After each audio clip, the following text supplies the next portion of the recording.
إن الحمد لله نحمده ونستعينه ونستغفره ونعوذ بالله من شرور أنفسنا ومن سيئات أعمالنا من يهده الله فلا مضل له ومن يضلل فلا هادي له أشهد أن لا إله إلا الله وحده لا شريك له وأشهد أن محمدا عبده ورسوله صلى الله عليه وعلى آله وأصحابه ومن تبعهم بإحسان إلى يوم الدين أما بعد معاشر المسلمين rahimani wa rahimakumullah. Marilah kita meningkatkan ketakwaan kita kepada Allah Subhanahu wa taala.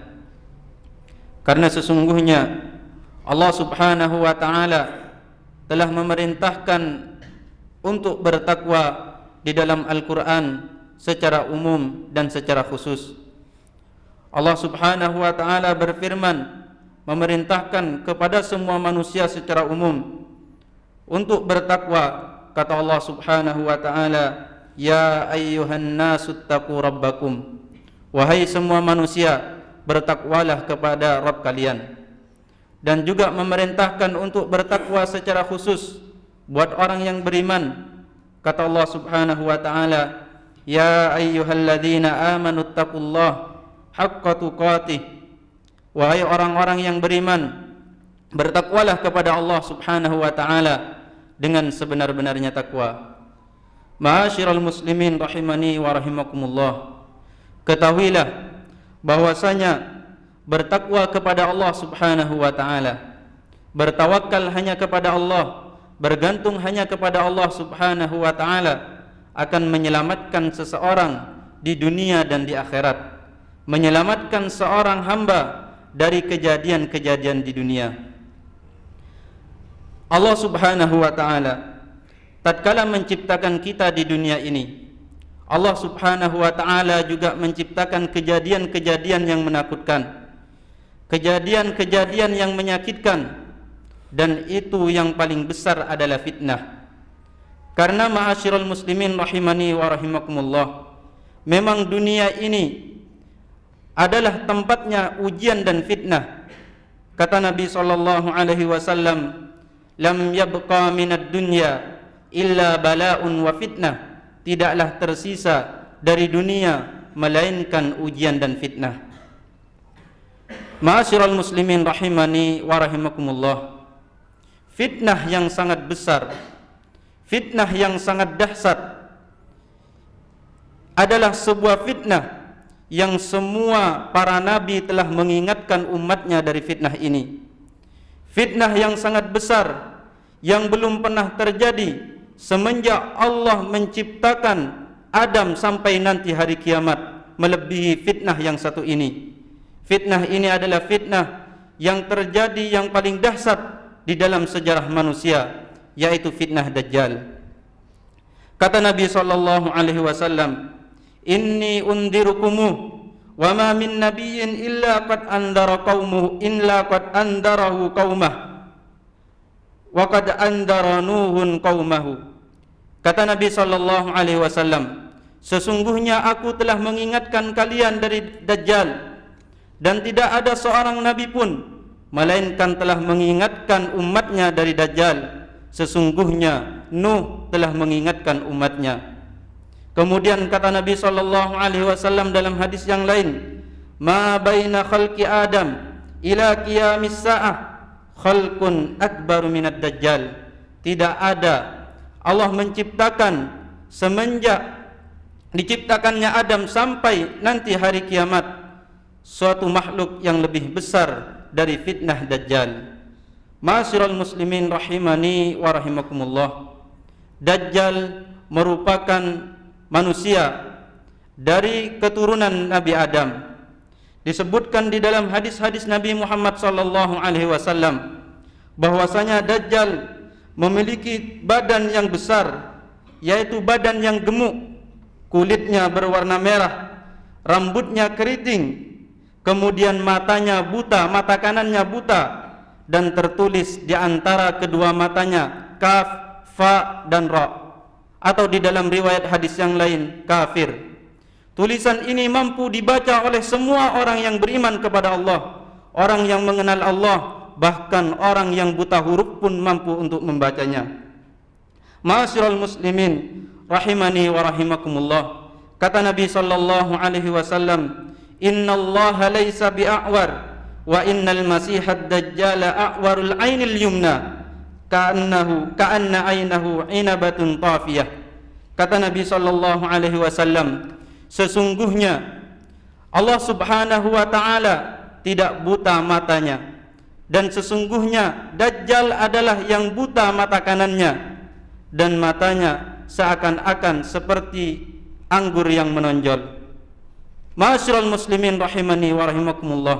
Sebelum keluarnya Dajjal, bumi kemarau yang sangat panjang, manusia membutuhkan makanan dan manusia sangat butuh kepada minuman. Dan tatkala Allah Subhanahu wa taala mengeluarkan Dajjal ini, nanti Allah Subhanahu wa taala juga memberikan kemampuan kepada Dajjal, mampu bergerak cepat, dia mampu menurunkan hujan, dia mampu menumbuhkan tumbuhan, dan dia membawa sesuatu seperti surga atau seperti neraka. Sehingga orang-orang yang tidak mengenal Allah Subhanahu wa taala, orang-orang yang tidak beriman kepada Allah Subhanahu wa taala, seperti orang kafir, orang munafik, orang yang menyekutukan Allah Subhanahu wa taala, nanti akan mengikuti Dajjal ini. Saking besarnya subhat dan fitnah yang dibawa oleh dia. Ma'asyiral muslimin rahimani wa rahimakumullah. Di antara orang yang mengikuti Dajjal nanti di hari nanti adalah 70.000 orang Yahudi Asbahan. Ma'asyiral muslimin rahimani wa rahimakumullah. Maka fitnah Dajjal ini sangatlah dahsyat. Fitnah ini sangatlah besar. Bahkan disebutkan di dalam hadis, ada seorang yang menyangka dirinya beriman kepada Allah, lalu dia mendatangi Dajjal, akhirnya dia mengikuti Dajjal tersebut. Ma'asyiral muslimin rahimani wa rahimakumullah. Di hadis-hadis yang lain juga diceritakan bahwasanya Dajjal dia nanti membawa sungai yang mengalir, membawa dua sungai yang mengalir, satunya berisi air dan satunya berisi api. Satunya terlihat seperti air dan satunya terlihat seperti api. Namun yang terlihat seperti api pada hakikatnya itulah air yang dingin, dan yang terlihat seperti air pada hakikatnya itu adalah api. Kemudian disebutkan juga oleh Nabi sallallahu alaihi wasallam bahwasanya Dajjal nanti fitnahnya di muka bumi ini selama 40 hari. Kata Nabi sallallahu alaihi wasallam, "Arba'una yauman, yaumun kasanah wa yaumun kasahar wa yaumun kajum'ah wa sairu ayyamihi ka ayyamikum." Kata Nabi sallallahu alaihi wasallam menerangkan bahwasanya Dajjal nanti di muka bumi ini selama 40 hari. Satu hari pertama seperti 1 tahun, satu hari kedua seperti 1 bulan, satu hari ketiga seperti Jumat, maksudnya 1 pekan, dan hari-hari yang lainnya seperti hari biasanya. Maka begitu besar dan dahsyatnya fitnah Dajjal ini, yang kita harus hati-hati dan waspada dari fitnah ini. Aqulu ma tasma'un wa astaghfirullah li wa lakum wa lisairil muslimina min kulli dhanb fastaghfiruhu innahu huwal ghafurur rahim.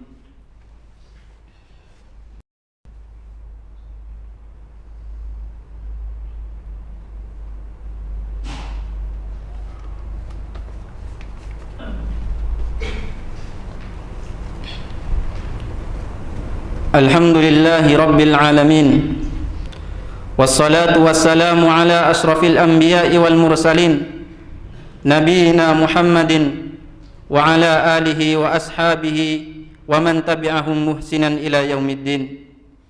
Ma'asyiral muslimin rahimani wa rahimakumullah. Bertakwalah kepada Allah Subhanahu wa taala, karena sesungguhnya ketakwaan yang bisa menyelamatkan seorang di dunia dan di akhirat.